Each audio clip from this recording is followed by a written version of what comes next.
చిట్టి పైసలు కట్టకపోతే ఆని పెన్లాన్ని బజార్లో నిలబెడతానని చెప్పు. ఏందాయన ముట్టికి నీకు 70 ఏళ్ళు వచ్చినాయి, ఇంకా ఈ గలీజ్ మాటలు పోలే. కదే గాను నువ్వు చేస్తే నిన్ను స్టేషన్ లో పడుకోబెట్టి కానిస్టేబుల్స్ ఒక్కరి తర్వాత ఒక్కరు వాడుకున్న తర్వాత పంపిస్తా కాపురా. నాకు తిక్క దంగిందనుకో కోస్ చేతిలో పెడతా. అవులేగా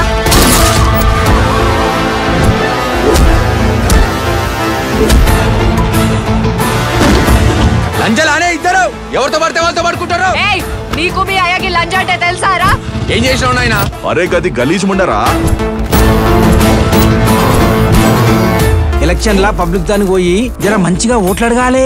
గెలిచినాక గుద్ద చూపించి దొబ్బేమనాలి. గదిరా రాజకీయం అంటే.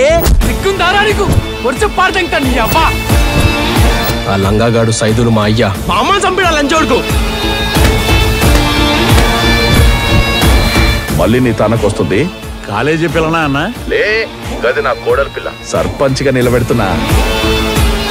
ఎలక్షన్ లో గెలుచుడంటే మగాన్ దగ్గర పండుకొని కడుపు తెచ్చుకున్నంత ఈజీ కాదు. అబ్బే ముసల్ లంజోడుకా గమ్ము నిడికెళ్ళి దెంగే. నాకు బీపీ దెంగని వలిసిందానే అక్క ఫస్ట్ నువ్వు దెంగే రైడికెళ్ళి.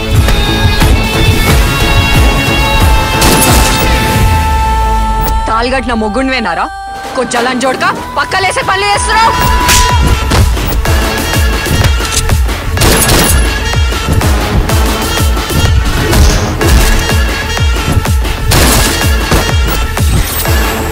నువ్వు చెప్పినట్టు నేను చేయాలంటే నీ కొడుకు పానాలతో ఉండకూడదు. నన్ను పెళ్లి చేసుకొని నా పక్కన అన్నావు అనుకో, వాడు నేను చంపేస్తాడు. ఈ రివాల్వర్ తీసుకొని అన్నేసి రాపు.